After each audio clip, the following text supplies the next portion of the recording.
porque tampoco tenemos mucho tiempo, son 40 minutos que vamos a estar aquí. Y como os conozco a algunos, me imagino que todos estáis interesados en la poesía, pero vamos a empezar por el protocolo. ¿Eh? Entonces vamos a presentar hoy Breve genealogía a la sombra de José Ignacio López Hernández, el autor, el gran protagonista Hola. del momento. Es la primera vez que está en Vitoria-Gasteiz y también creo que es el primer libro que ha publicado con cierta entidad. De esto hablaremos con tiempo. Entonces, en realidad estamos celebrando la publicación del 32º certamen de poesía ernestina Champusí, correspondiente a los premios literarios del año pasado, el 2022. Y el libro, que recientemente se ha publicado, se ha editado en la imprenta de la Diputación, es Breve genealogía de la sombra. Para empezar, voy a leer solo la solapa biográfica del autor. Es una solapa muy minimal, como me gusta a mí. Nació en Murcia en 1985, o sea que tienes más o menos 38 años. A punto de Es 38. joven, aunque él no lo diga, es joven, joven poeta. Estudió filosofía y ahora la enseña. Ajeno a todo, propósito de enmienda, trabaja en una tesis doctoral en el área de estética y teoría en las artes. Luego, si quiere, puede explicar algo de todo esto. Ha escrito relato como final de trayecto, poesía como septiembre, pero esta genealogía es su primer libro publicado. Entonces, bienvenido. Muchas gracias. Disfruta del momento, Gracias. del premio, del galardón, de Lo la estoy ciudad haciendo. y sobre todo de la conversación.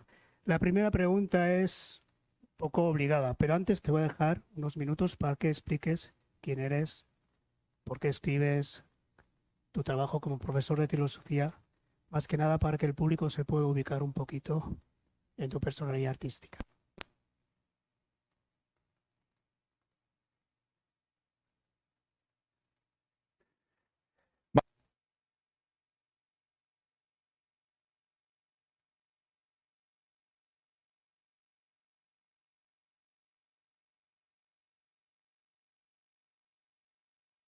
Porque ambas cosas van un poco sobre lo verdadero y sobre lo bello. Y intento explicarles a los alumnos eso y ofrecerles a los lectores lo mismo. Bueno, así dicho, puede sonar a que voy a tratar a mis lectores como a adolescentes. No es el caso. Yo, a mis alumnos, por ejemplo, yo les oculto el hecho de que yo escribo poesía. Eso es una sorpresa que se llevarán cuando vean el libro. Ellos se dan cuenta de que yo tengo una forma extraña de hablar, eso sí. Y a lo mejor, no sé si sospechan que eso significa que yo escribo poesía. Como Kepa ha dicho, en la solapa yo hablo muy poquito de mí. Es lo que él ha dicho. Estudié una cosa y ahora la enseño.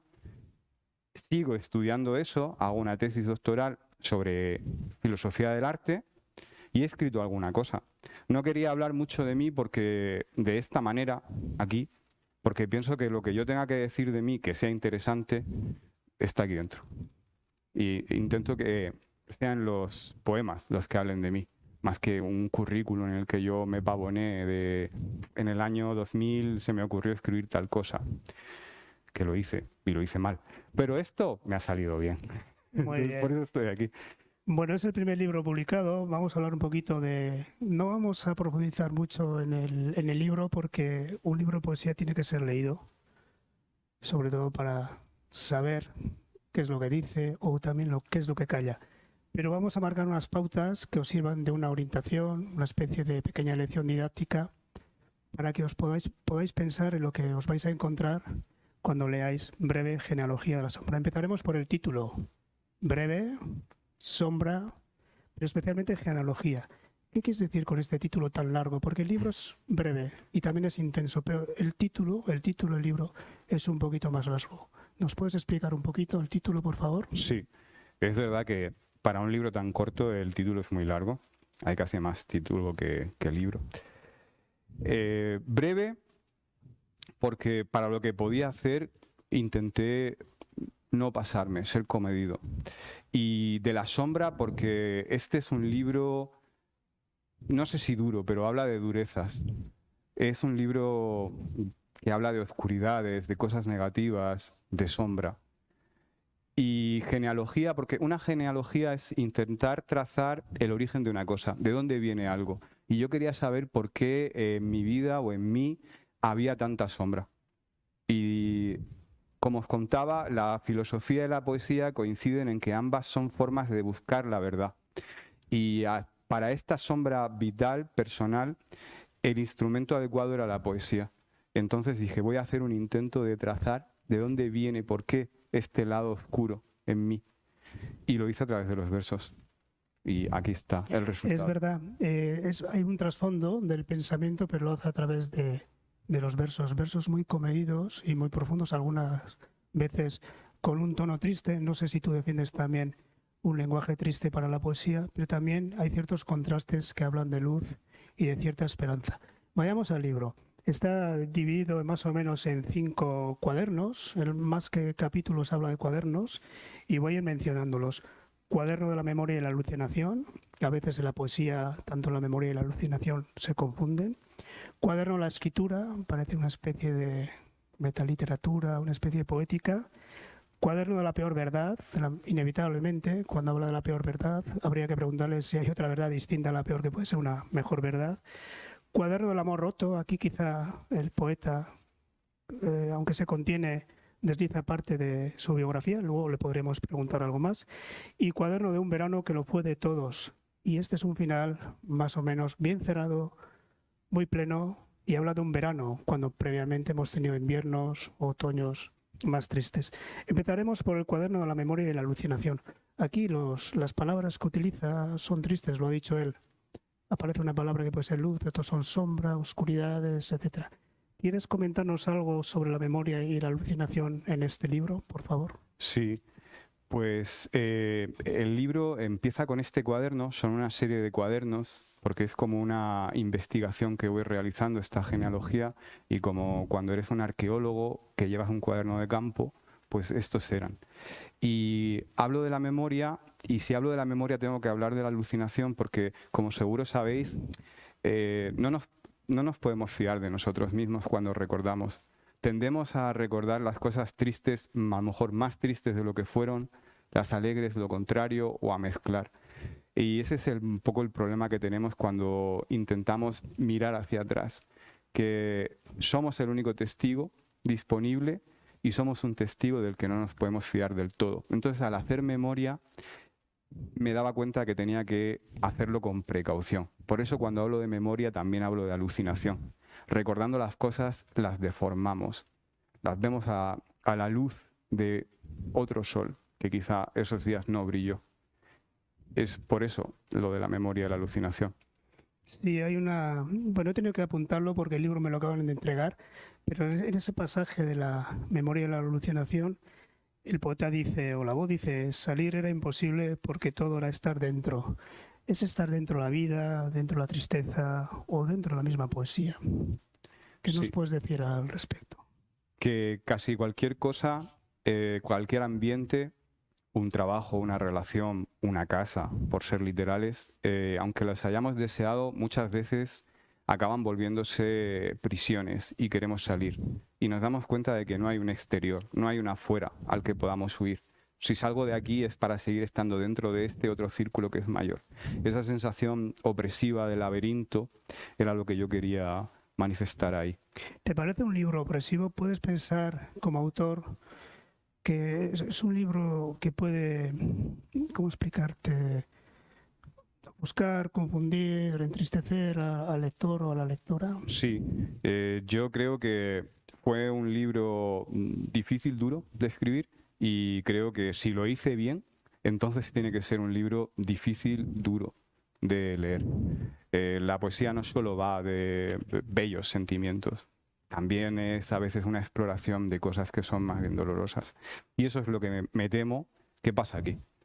Pero en cambio, en el segundo cuaderno, que se llama Cuaderno de la Escritura, hablas de escribir o vivir. Y el Ciertamente. poeta elige más la vida que la escritura. Es verdad que dice, el poeta elige vivir, aunque luego inevitablemente tiene que escribir. Hay un par de cosas que me llaman mucho la atención, sobre todo en referencias sueltas, que aparecen frases como palabra que nombra, que se escribe, que se toca. Y luego un ser que dice, que habla. existir lo que se toca o existir lo que se nombra. También aquí en el País Vasco, en euskera, solemos decir, ¿no?, que no existe aquello que no se nombra. ¿Puedes indagar sobre eso o piensas que la escritura se puede mantener fuera de la vida, especialmente en este cuaderno? No, esto es profundamente biográfico y precisamente por eso no veía la necesidad de hacer una solapa que estuviera trufada de detalles personales míos, de soy esta persona, he hecho estas cosas, hice un viaje, porque es en los poemas en los que se habla de una persona y se hace de una forma casi anónima, casi escondida, para que el lector pueda identificarse con ello y decir, esta es mi vivencia, no la de esa persona que la ha escrito. El libro podría ser anónimo, a eso me ¿Puedes pensar que los lectores que lean este libro se pueden involucrar de lleno en esas sensaciones, en esos sentimientos? ¿Pueden hacer suyos, apropiarse de esos sentimientos? Digamos que la interpretación del lector puede ser la involucración en el texto. Sí, sí, correcto. Creo que es la única posibilidad. Si no al leer especialmente poesía, y creo que especialmente esta, si no te involucras, si no lo lees de una forma compasiva, no vas a llegar al sentido del texto. Muy bien. La pregunta es inevitable. Entonces, antes has comentado que puede haber mucho de ti, ¿no?, la parte de la biografía. ¿Cómo camuflas a través de la lírica o la poesía esa biografía en el libro? ¿Cómo camuflas? ¿Puedes decir mi corazón está roto de una manera muy elemental o lo dirías de otra manera? ¿O sencillamente nos damos cuenta que ese camuflaje es el cuerpo de la poesía?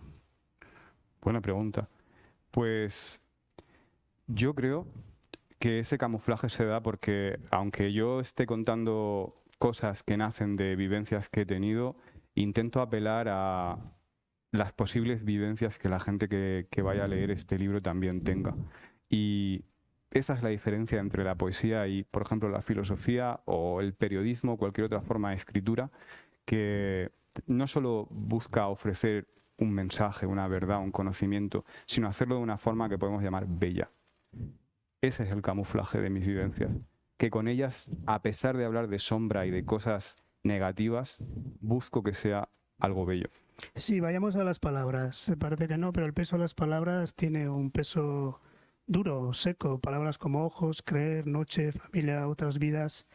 En Cuaderno La Peor Verdad es el único momento que incluye referencias un poco relacionadas con el mundo de las personas, los protagonistas, el carnicero, el hombre muerto, pero las palabras siguen siendo duras y aparece un invierno, aparece un septiembre, una mención de la infancia y luego utilizas una palabra que puede parecer sorprendente porque llama la atención como lo has colocado, un verso suelto, un encabalgamiento final que es Israel.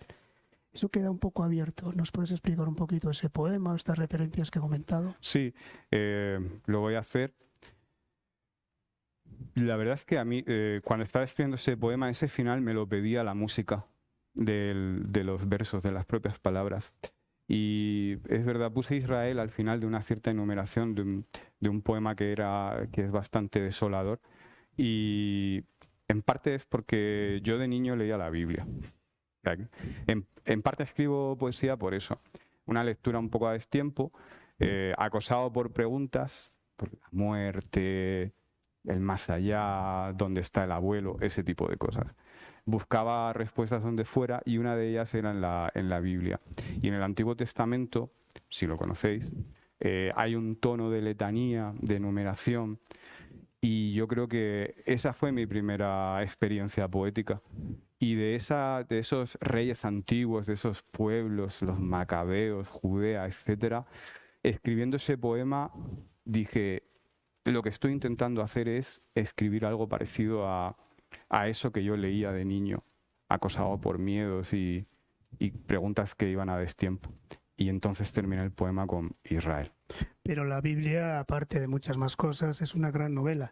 Y Sí. en cambio en esta parte, Cuaderno a la Peor Verdad, hablas de un infierno helado que se confunde con la vida.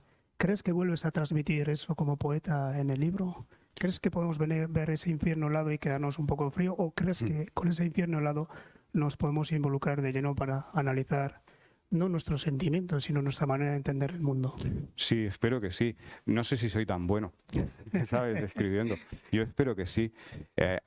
El libro es intenso y aparentemente triste, pero bueno, digamos que tiene otros ramales también muy, muy bonitos. Sigue, por favor. Sí, yo espero que el libro literalmente merezca la pena. O sea, que sí que haya cierta tristeza, que sí que sea algo penoso, pero que al leerlo, pues uno no sienta que está siendo sadomasoquista y tenga que ir al sexólogo después, sino que hay una justificación, que no es morbo el ponerse a leer cómo un ser humano hace una genealogía de sus sombras, sino que está justificado por la elección de las palabras, por el ritmo, por la música, Muy etcétera. bien. Espero. Pero ya te digo, uno tiene dudas de que lo que está haciendo esté bien hecho. Al estar aquí sentado ya se me disipan un poco. Sin embargo, el deseo es muy contenido. Ciertamente aparece el Eros en el cuaderno del amor roto. El título puede decirnos más o menos qué nos podemos encontrar, pero ese deseo es muy contenido y es verdad que hay un Eros con cierta tensión. Me gusta una frase, una pequeña entresaca, una estrofa que dices: la resaca, como de sucia deja la mañana. Y luego ya finalmente aparece una especie de voz, ¿no?, que exclama frente a un espejo que puede ser el vacío, el eco de uno mismo, que dice: sal ya de mí. Puede ser ese amor roto algo que se olvida, o quieres de alguna manera ya olvidarlo directamente a través de la poesía, porque también en este caso la poesía puede ser, o no solo la poesía, sino la literatura, una catarsis para el autor. Sí, puede. No sé si es mi caso. Si yo, por ejemplo, estoy pensando o utilizando como excusa un amor pretérito ya acabado y más o menos doloroso, y escribo un poema y soy capaz de decir, refiriéndome a esa persona, sal ya de mí, que no es un gesto de dolor, de súplica, es más bien hastío. Si puedo hacer un poema sobre un amante que ya no está en mi vida, es porque la he superado. Muy bien. Si no, no me va a ayudar a superarla, a escribirle poemas. Bueno, podemos seguir hablando. Tenemos tiempo, 40 minutos andando para antes del protocolo de los premios, pero cuando hablamos de poesía mostramos una parte que está más ligada a la teoría, y ahora voy a invitar a la autora a que lea, si os parece bien, un par de poemas para que podamos escuchar su voz y también disipar esas dudas que quizá han surgido a través de esta breve explicación. ¿Quieres leernos alguna? Sí. O dos, por ejemplo. Vale. Estoy seguro que si ustedes luego leen el libro lo van a hacer mejor que yo ahora. O sea, que les animo a que, a pesar de mi lectura del libro, luego se animen y lo lean. Por ejemplo, cuando se abre el libro con ese cuaderno de la memoria de la alucinación, porque yo creo que la memoria al final siempre tiene un punto de alucinada. El primer poema del libro, el primer poema de ese cuaderno de la memoria dice: como una trampa, como tocar con la punta de la lengua una herida, para que sea toda la boca una herida, como lanzarse al agua, aunque sabes que está helada. Quizás porque está helada, uno recuerda. Así es como yo veo que uno se lanza a hacer un ejercicio de recapitulación. Otro poema que podría redimir un poco a ese y que abre el cuaderno de la escritura, parece que la escritura para mí puede salvar un poco lo que la vida tiene de áspero y de desagradable. Y dice así ese primer poema de este cuaderno de la escritura: nadie sabe qué significa la palabra, pero la escribimos, la confiamos, la guardamos. Morimos por ella con la única preocupación de que otro conozca la palabra, la escriba, la confíe y la guarde hasta que el último de nosotros pueda señalar lo que nombra. Muy bien.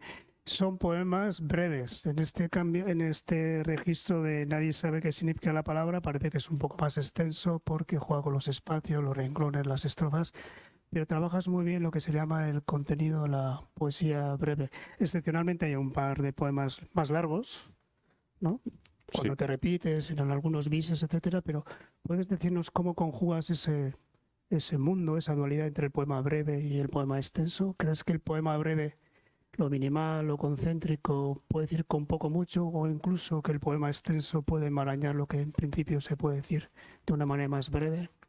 Sí, yo creo que en mi caso, dada la limitación de mis talentos, es así.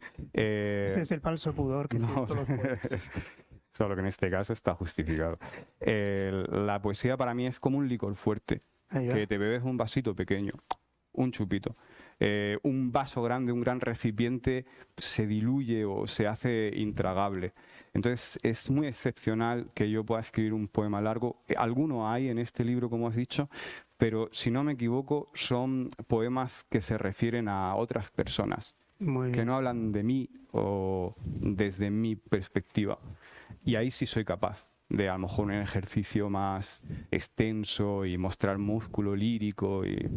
Pero cuando hay que decir algo que es cierto, si no lo puedes decir con pocas palabras, ya me entra la sospecha de que estoy mintiendo, que estoy haciendo un ejercicio poético, en un sentido O de... excesivo. Sí, Bueno, hay registros, la voz lírica, también aparece el pensamiento, la voz del pensamiento, y dosificas muy bien la voz narrativa.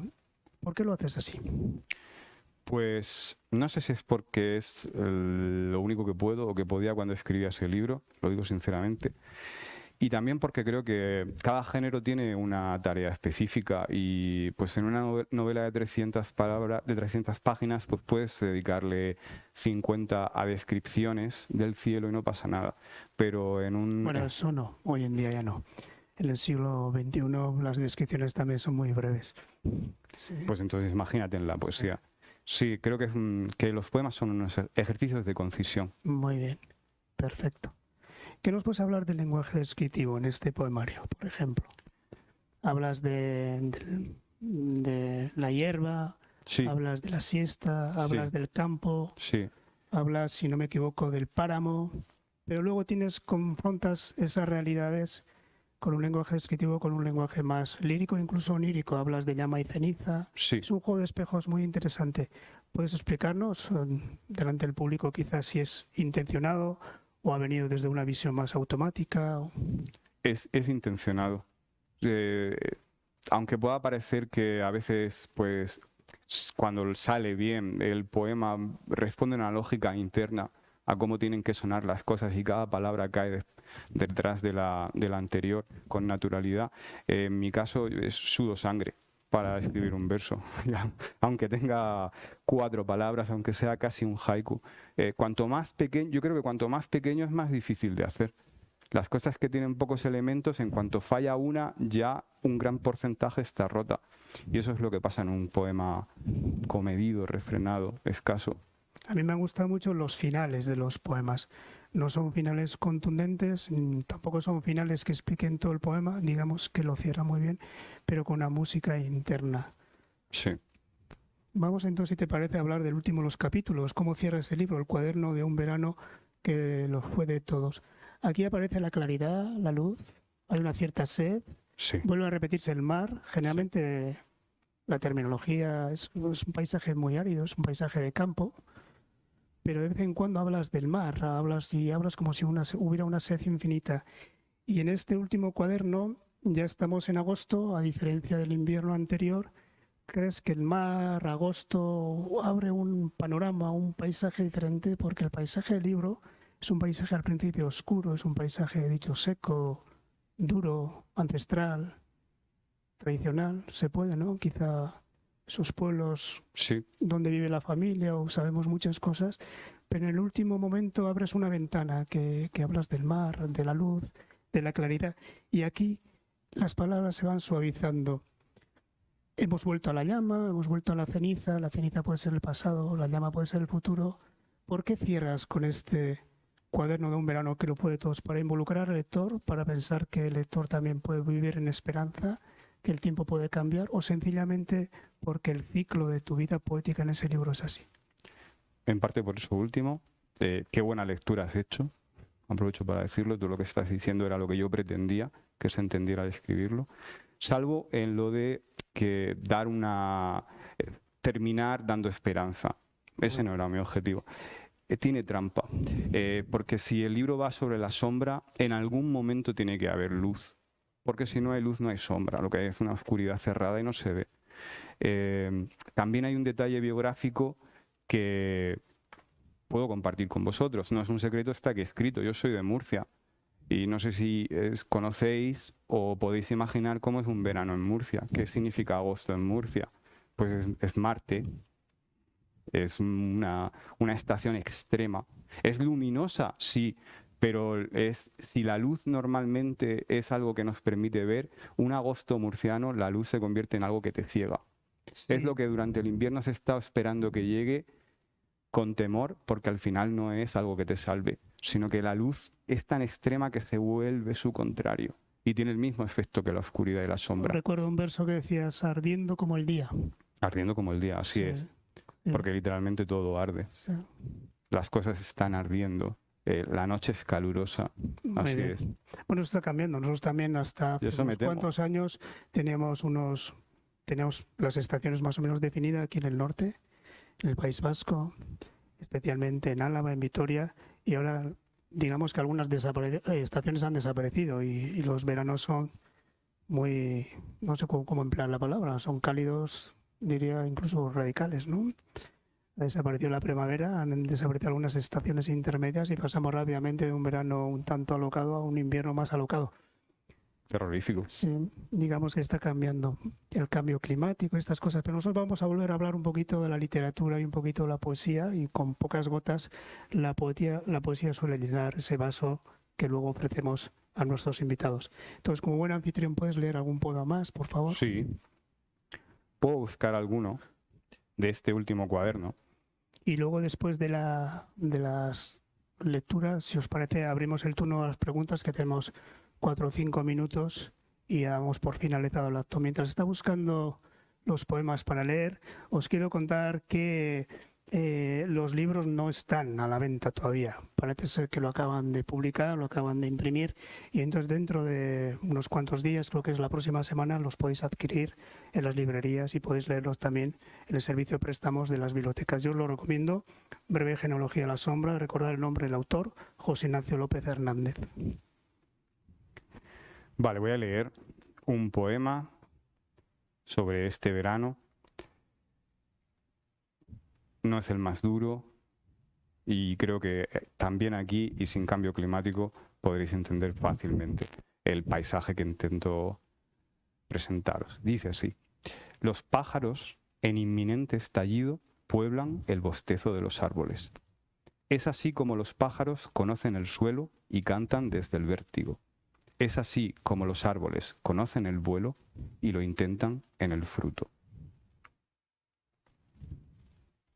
¿Alguno más, por favor? Sí, señor. Uno que va más en la línea de lo que estábamos comentando, de esos aspectos un poco excesivos que puede tener la luz, el calor, eso que en el invierno soñamos y que cuando llega quizá deseamos que termine. Dice: nada dura en la luz. Abrasados por la claridad, tus ojos buscan la sombra. Nada dura en la luz. Muy bien. Bueno, vamos a abrir el turno de preguntas. Los vascos, las vascas, sé que sois muy tímidos, pero bueno, hacer una pregunta no es difícil. Muchas veces es presentarse ante el público y buscar una realidad que suele quedar en el interior tras una breve o intensa lectura. Entonces, cedo la palabra al público. Si no hubiera ninguna pregunta, ya las haría yo. Qué bien, cuando quieras. Buenas tardes.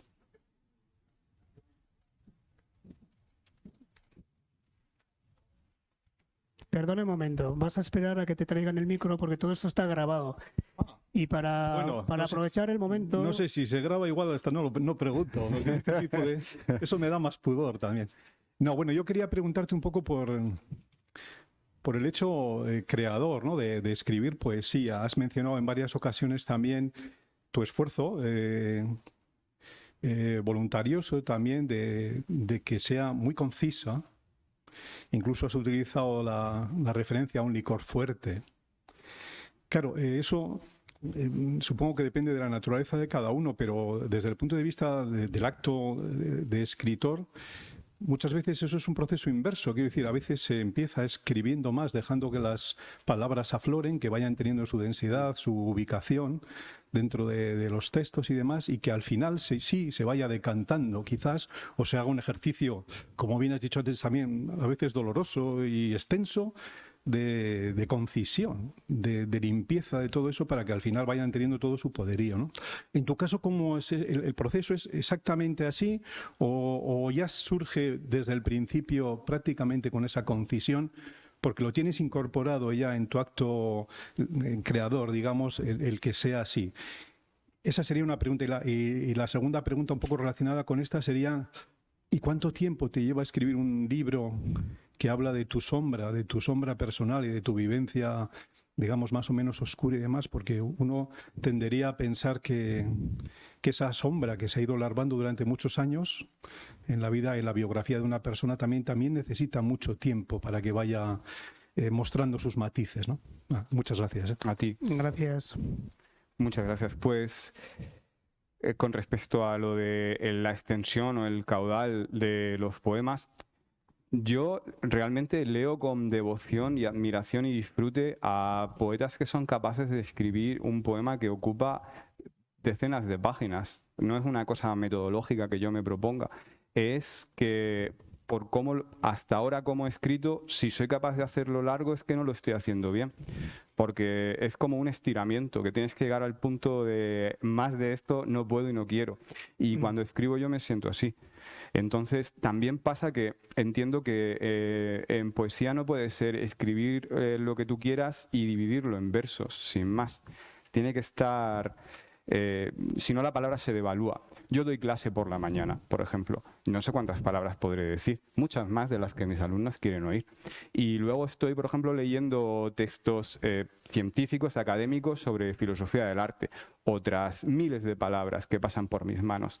En cambio, cuando hago un poema, a lo mejor son 10 palabras las que tengo que usar, porque cada una es preciosa, porque tiene que ser escasa y tiene que tener un valor. Entonces contrasta lo que hago en poesía con todo lo demás que pasa en el resto de mi vida. Y la segunda pregunta, ¿cuál era? Uy, pues para escribir un libro sobre la sombra requieres el mismo tiempo que hace falta para tener sombra en tu vida. O sea, unos cuantos años. Sí, no sé. A lo mejor el primer poema de este libro lo escribí en 2009 y el último en 2022. Sí. O sea que tú has utilizado la palabra decantación y creo que es una buena palabra. Es un proceso casi alquímico, una cosa geológica, de formación de estalactitas, una sedimentación, una cosa lenta, incómoda. Sí.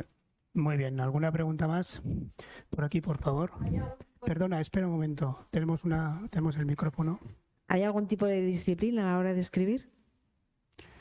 Hay una avergonzante falta de disciplina. Eso es lo que hay. Porque si no, si empiezo a escribir el libro en 2009, no lo termino en 2022. Lo termino en 2010. No puedo forzarme a esto. Lo he intentado. Bueno, esta es la excusa que yo me pongo y que ahora aprovecho y la hago en público. He intentado tener una cierta disciplina, rutina, método, etcétera. No me ha funcionado.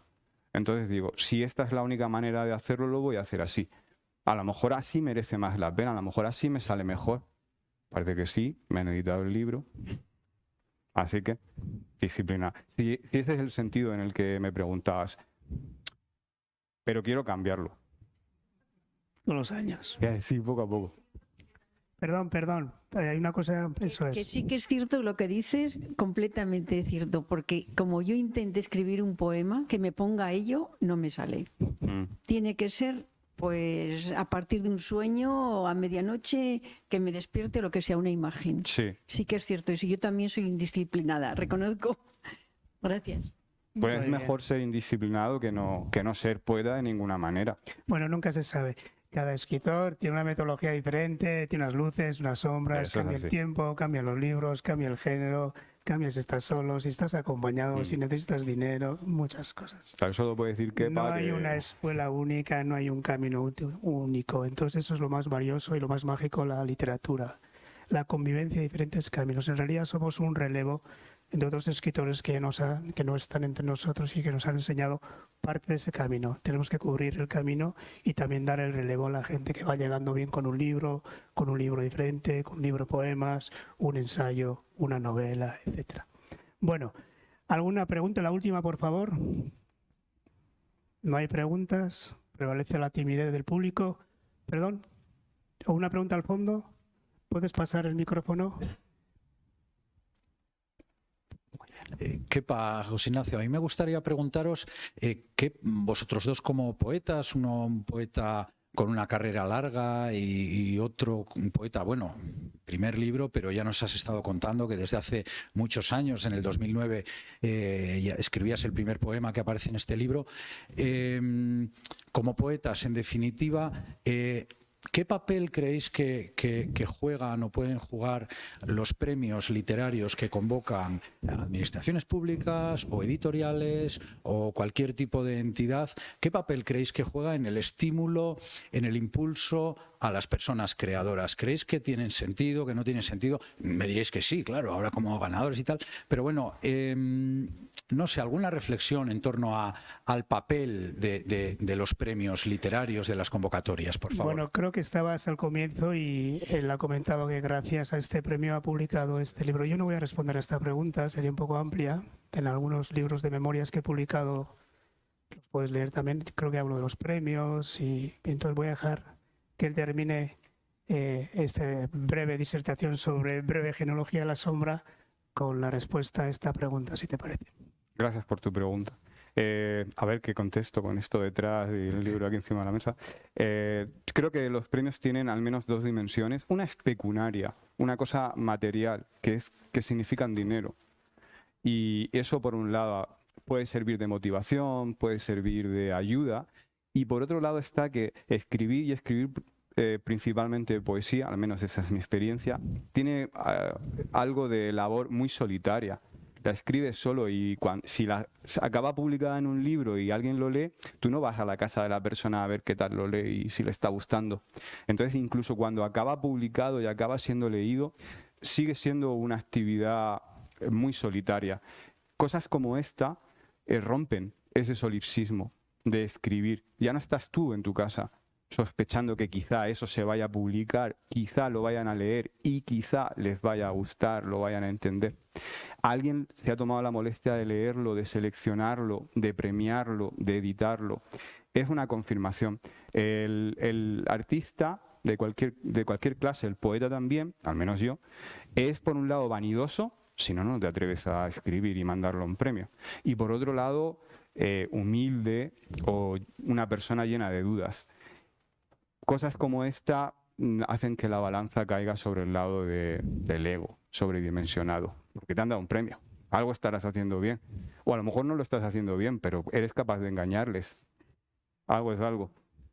Bueno, tú disfruta del premio y le vamos a dar la bienvenida a José Ignacio López Hernández. Recordad su nombre, Breve Genealogía a la Sombra, especialmente la bienvenida a la entrega de los premios que comienza a las 7 de la tarde.